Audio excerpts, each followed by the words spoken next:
Raw research and analysis wing India की ऐसी agency है जो अदर कंट्रीज से इंफॉर्मेशन गैदर करती है और उसे एनालाइज करती है, और ये भी उसकी जिम्मेदारी होती है कि उस इंफॉर्मेशन को कैसे इंडिया के लिए यूटिलाइज करना है। अब रॉ की स्थापना कब और कैसे हुई, ये जानने से पहले हमें ये समझना होगा कि रॉ से पहले इंडिया में कौन सी सीक्रेट एजेंसी थी और वो कैसे काम करती थी। अब ये तो ऑब्वियस सी बात है कि रॉ से पहले कोई ना कोई ऐसी एजेंसी ज़रूर होगी जिसकी जिम्मेदारी सीक्रेट इन्फॉर्मेशन को कलेक्ट करना होगा। आईबी इंटेलिजेंस ब्यूरो ये इंडिया की सबसे पहली इंटेलिजेंस एजेंसी है जिसे 1887 में फॉर्म किया गया under the ministry of home affairs during British राज।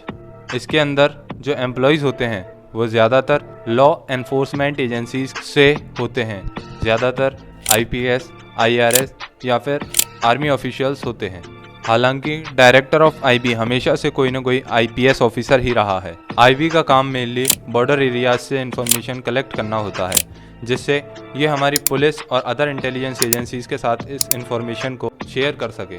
इस एजेंसी के पास इतनी पावर होती है कि किसी के भी कॉल रिकॉर्डिंग्स, ईमेल्स या फिर मैसेजेस को इंटरसेप्ट कर सकते हैं, and they are not answerable for this to anyone. IB was formed as CSB central special branch in London. इस एजेंसी को बनाने का सिर्फ एक ही एम था कि यूके और इंडिया के बीच रिलेशंस को अच्छे बनाए रखना।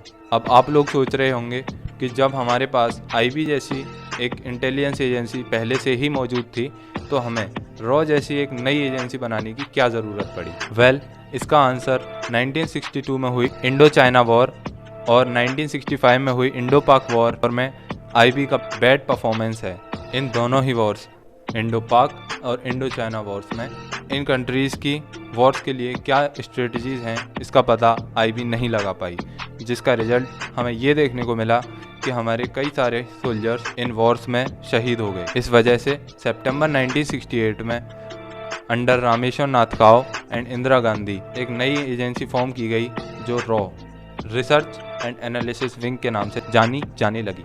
इसके बाद जो पहले आईबी हुआ करती थी उसे केवल इंडिया के बॉर्डर्स के अंदर ही रेस्ट्रिक्ट कर दिया गया और इंटरनेशनल मैटर्स पर नज़र रखने की रेस्पॉन्सिबिलिटी रॉ यानी रिसर्च एंड एनालिसिस विंग को दे दी गई। अब ये जो नई एजेंसी बनाई गई वो जब से बनी है तब से लेकर अभी तक ये प्राइम मिनिस्टर ऑफ इंडिया के अंडर ऑपरेट होती है। मींस अगर कोई भी सवाल रॉ के ऊपर उठता है तो PM of India is answerable for that. At the time of Bangladeshi independent movement India ने बांग्लादेश को आज़ाद कराने में बहुत मदद की, एंड ये सब पॉसिबल हो पाया जस्ट बिकॉज ऑफ रॉ।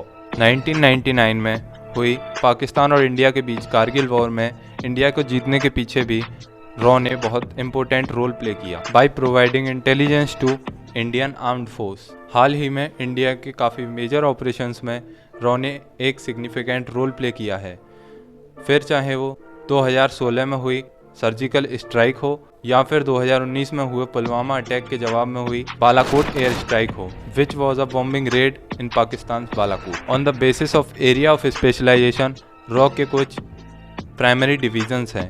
पहला, एक्सटर्नल इंटेलिजेंस डिवीज़न। इसका काम इंडिया के बाहर से आ रही इंफॉर्मेशन को गैदर करके उसे एनालाइज करना होता है। दूसरा, टेक्निकल सपोर्ट डिवीज़न। अब इसका काम इसके नाम से ही जैसे पता लग रहा है, इसमें टेक्नोलॉजी का यूज़ करके इंफॉर्मेशन गैदर करके उसे एनालाइज करना होता है। तीसरा, एविएशन रिसर्च सेंटर ARC। इस डिवीज़न का काम सारे एयरक्राफ्ट, मिसाइल्स यानी एयर रिलेटेड ऑपरेशंस पर नज़र रखना होता है। चौथा, जॉइंट इंटेलिजेंस कमेटी यानी JIC। इसका काम इंडिया के अंदर जितनी भी और इंटेलिजेंस एजेंसीज हैं रॉ के अलावा, उनकी मीटिंग्स और गैदरिंग्स को फिक्स करना इसका काम होता है। पांचवा, ऑपरेशनल डिवीज़न। रॉ के द्वारा जितने भी ऑपरेशंस किए जाते हैं उन सारे ऑपरेशंस को ऑर्गेनाइज करने का काम इस डिवीज़न का होता है, यानी ऑपरेशनल डिवीज़न का होता है।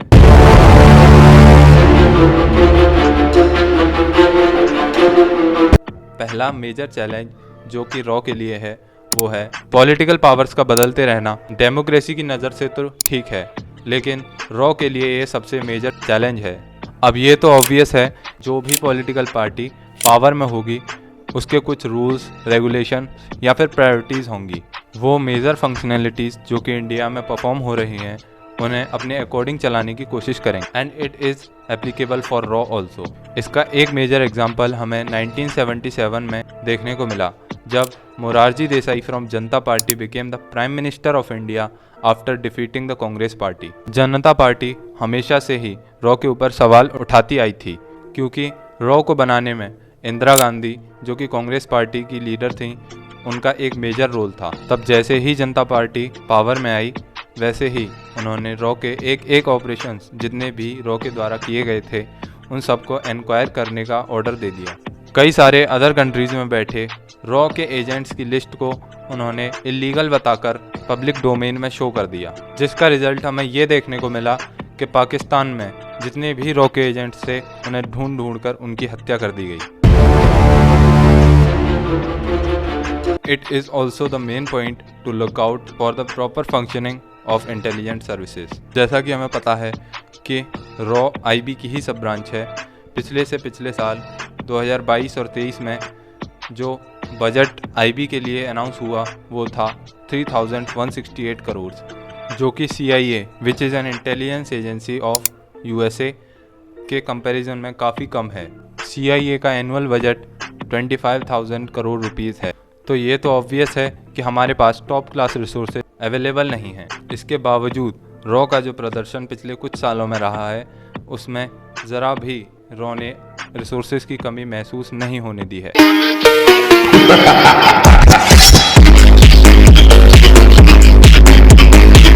अब वैसे तो जितने सारे सीक्रेट एजेंट्स हैं उनकी सारी इन्फॉर्मेशन को सीक्रेट ही रखा जाता है।